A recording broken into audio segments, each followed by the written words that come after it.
everybody, and welcome to the channel, Crossing the Spiritual Streams. My name is Tandra, and today we're going to continue our basic tarot card reading series on reading tarot cards, and we're going to talk about the second half of the Major Arcana. Before we get started on that today, let me remind you to subscribe to the channel if you haven't already done so, and to hit the bell icon so you can be notified of any future videos that come out.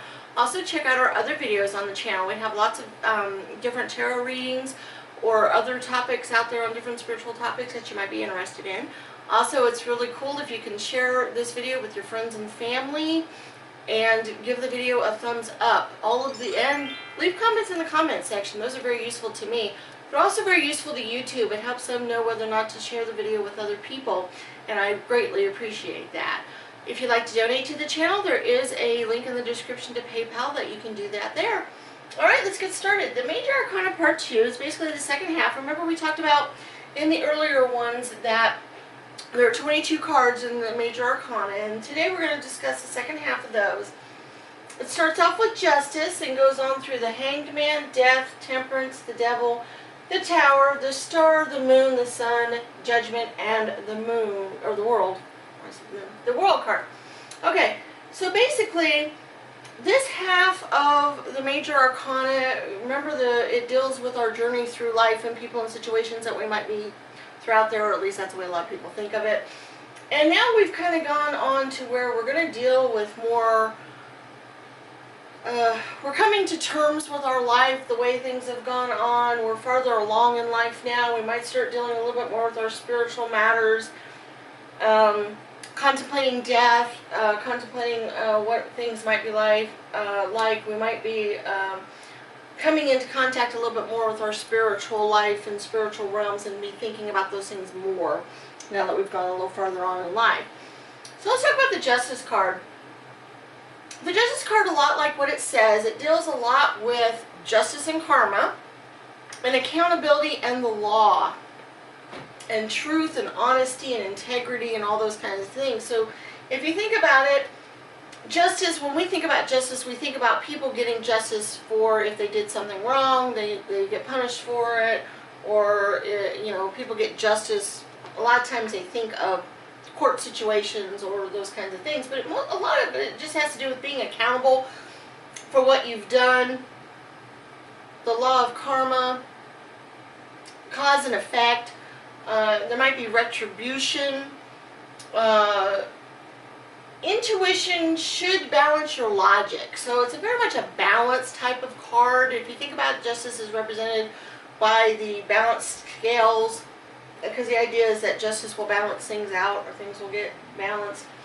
There's impartiality, clarity of thought, and judgments being made fairly, because we think of if things are going through the judgment, that things will be made fairly. It's usually represented, justice is quite often in a lot of decks of female figures. In the traditional deck, it's not a female figure, but basically there's usually a scale of justice somewhere, so that kind of shows the balance. This one's kind of interesting because it shows the different seasons, so that almost shows the balance between darkness or light, or things dying off, and springtime things coming forward. So the balance of life and how things kind of go through. This kind of deals a lot, since it's kind of going through our journey through life too, it might deal with our conflicts of life, or needing to reach a balance point, because sometimes early on we might go too far one direction or the other. Now it might be time to reach a balance point. In some readings I might actually see it as a law type of card, dealing with law or legal matters or disputes or decisions and that kind of thing. So it just depends on what the reading's about as to what you might interpret, but it always has to do with this balance and law and order and justice and fairness and that kind of energy. Okay, and then we go on to the Hanged Man, and if you think of a Hanged Man, you almost think of, oh my gosh, somebody's dying or something bad, but generally the Hanged Man usually means that he's been put in some sort of predicament, quite often of his own making, and he's having to sacrifice or contemplate things or learn things, see things from a new angle, different perspective. There might be some uncertainty going on in life right now. It might be a stagnation, not being able to go anywhere or do anything. might have to do a sacrifice to be able to move forward, or to go on with your journey in life. You might have to recalculate things, relook at things, and seeing the world from a different perspective. And that's quite obvious by the symbolism that's usually on the cards themselves. Usually it's a man or a woman, but since it's hangman, a lot of people will put a man. He's upside down, usually from a tree, a branch, maybe, you know, kind of a cross in this symbolism. He's hanging from it, usually upside down, usually by 1 foot. You're not sure how you're going to get out of this situation or this predicament. He usually has kind of an enlightened halo around his head, though, which almost gives you the idea that he might have a new brainchild because he's looking at things upside down in a different angle, and, oh wow, I see a way out now, or I see a new way to do things. And that's quite often represented by the card, or in this case, you know, the bird might be able to help Peck, but there also might be, it also might show the sacrifice that you might have to do to move forward. Because he might have to get free here, he might have to in some way, you know, cut off an ankle or a foot, or, you know, he's been hanging there a long time. It may cut off circulation to his foot or something. So there may be some sort of sacrifice he might have to go through to be able to get down from this situation and move forward. This card's always kind of interesting because it kind of shows sunlight hitting here and kind of melting this ice that he's frozen into. So you almost see that maybe he's getting out of this situation, or there is a way out of it. But it also deals very much with new perspective, seeing things from a different angle, and that's why he's flipped upside down. Okay, and then we have the Death card. The Death card is probably one of the most misunderstood cards in the deck. A lot of people think of it as actual death or literal death, or somebody's going to die. But usually it just means a transformation or a change or something coming to an end, so that things can move forward. If you think about it, you might get to a point in your life in which you've gone on a certain course for a really long time or for a while. You've gone through your life and now it's time to finish that. Or you might think of retirement, let's say. You've been on this course where you've gone through your life and you've worked your job, you've done whatever. Now it's time for that to end, and it's time to move on to a different period of your life, move forward and go on. And that's kind of what this card represents. So it's different transformation or endings, change, transition, letting go of things, because, you know, it's time to move on, let go of those things that have gone before, release things, a new beginning. So it's a very positive energy from that point of view. There could be a new beginning. Changes help usher in new things for us, so that can be very useful. When one door closes, another one opens. It also can mean letting go of any old attachment. So it's very much that letting go, something ending, something changing kind of energy. So going on to something new. Sometimes it's represented by Death being on a horse of some sort. He might be coming back from a battle. He's got kind of the fiery energy coming out of his head here. He's being given different flowers by this little boy here. So it's kind of showing, you know, the respect. You know, hey, we won this battle, it's time to move on, go on to the new journey. Sometimes it's a little bit more desolate, like this is actually Death kind of hanging over somebody's been and fallen in a battle. So that's a little bit more of, wow, you know, something's died. But in this case, you know, he's coming back a little bit more triumphant. This one, it's showing Death with a scythe, and you can see how there's some burning going on over here, and it's harvest time. So it's time to, okay, we've planted all these seeds, we've sown them, and we've grown, and now it's time to harvest them and go on to the new season. It's time to move on to the winter type season, and so that's what that's represented by. Okay, the Temperance card. Now we get back to, a lot of times you've noticed the cards will go from being a little bit more balanced energy to a more chaotic energy to a more balanced energy, and kind of go back and forth. That was true in the Suits cards quite often, and that's also true in the Major Arcana a lot. So now we're back to the Temperance. You know, we have the Justice and now Temperance. Temperance is a little bit, it's also a very balanced card like the Justice card, but it deals a lot more with nature. It deals with peace and patience and moderation, everything in moderation.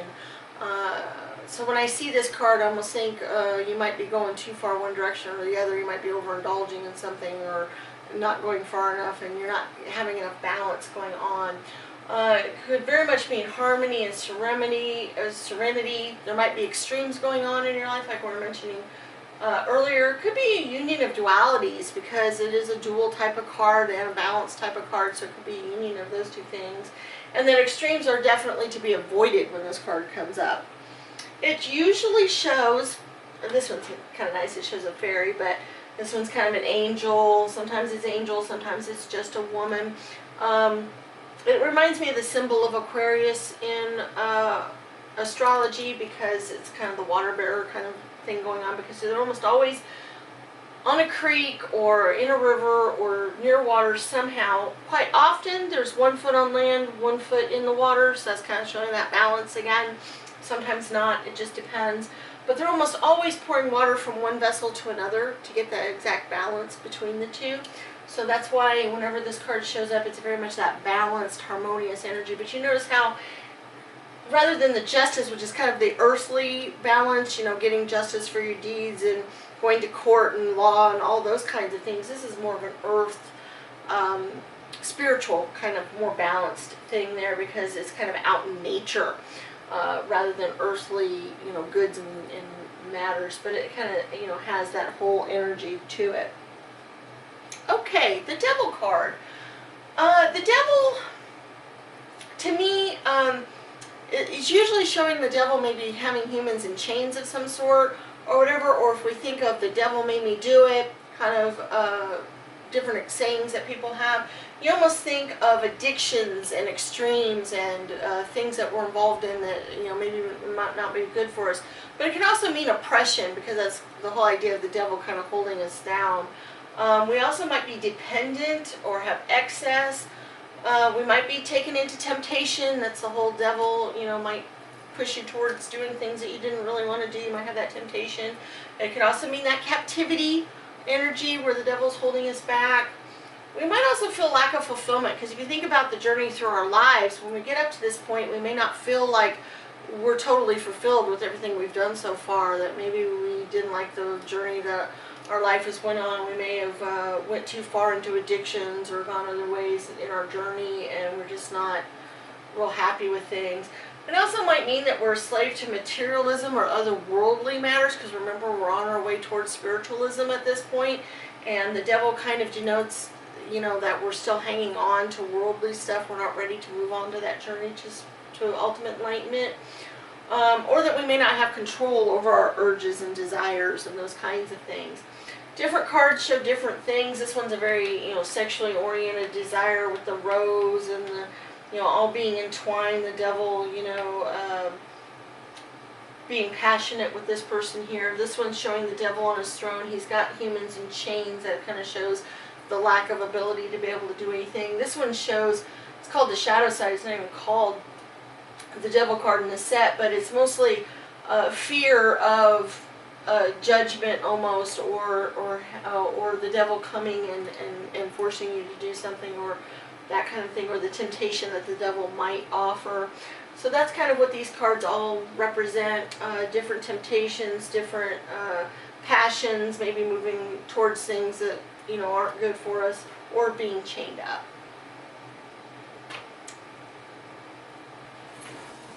Okay, the Tower card.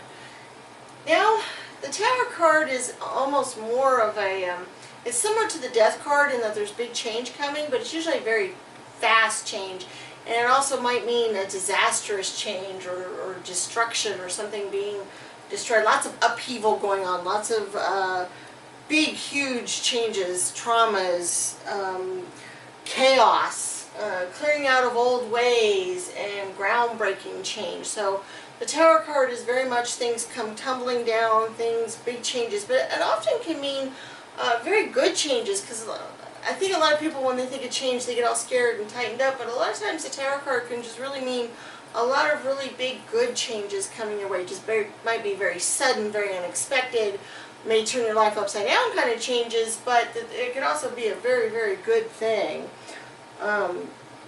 Usually it's represented by an actual old-time castle tower type of deal, usually being struck by lightning or some other destructive force, and so it's coming apart. There's oftentimes people tumbling or falling down, crashing to the ground off of the tower. This one's actually showing a tree being struck by lightning and the birds flying away. So just depends on the artist's depiction. This one's interesting because it has kind of a crown at the top, so you almost get the idea that you might be falling off the heights of leadership or the heights of being a leader, represented by the crown. So these have crowns as well, so it could be that toppling of that. But then this one's a little bit more of just the chaotic, quick, sudden change of sitting here one way and then all of a sudden things have, been destroyed and, making way for the new.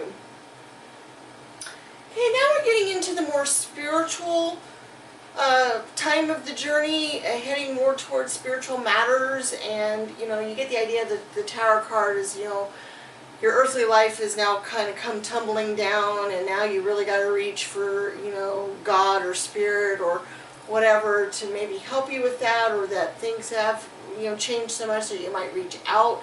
You're towards the end of your journey now anyway, and so the tendency is to want to reach out to the Spirit. And so now we're going to get into more spiritual type of cards, like the sun and the moon and the stars and the stars, sun, moon, all those type of things that are more heavenly in nature, because we're heading that way. And the star card very much deals with hope and inspiration, and you can think of wish upon a star, so your wishes and dreams coming true, your positivity. So you've had the crashing down of the tower, but now you're able to reach for more positive goals, more positive things. You got to have faith. Things are time to be renewed. It's time for renewal and healing and rejuvenation. It can also be a fertility type of symbol. Your spiritual abilities, spiritual awakenings. Also your inner strengths that because our spirituality is very much an inner type of thing, and so what we can draw on from our inner sources, and hope and renewed power, that we can be blessed by the universe, because a lot of people think of stars as blessings and bestowing blessings upon man. So it's a message to have faith a lot of times, and it does correspond to the Aquarius symbol, because we are getting towards the end of the zodiac now at this point. Usually it has some sort of heavenly woman figure underneath the stars of some sort. A lot of times there's water symbolism involved as well, because that's a very spiritual flowing kind of energy water is. This very much looks like Aquarius because she's pouring water out into the ever-flowing river. So there's just different ones in this card, but it's very much a magical, bring hope, and you notice how this one, looks like things are just shining upon them there. There's plenty of water and earth and sun and just everything involved in this star card. Because even though it's the stars out, you can see the stars, it's almost sun shining too. So you just get all of that hope and faith going on there. Then we move on to the moon card, and the moon in astrology very much represents our intuition and illusions and mysteriousness and those kinds of things and uncertainties. And so it means that much, very much so in the tarot deck as well. It could mean things are clouded, you have confusion, you're not sure, there's complexity, there's different secrets. The moon's a very secretive kind of planet. It could mean there's different possibilities going on. There's a fine line between our consciousness and our unconsciousness. So, our ideas and all may be from our unconscious, or they may be our conscious desires. We're not really sure. There's kind of that shadowy kind of mysteriousness to it.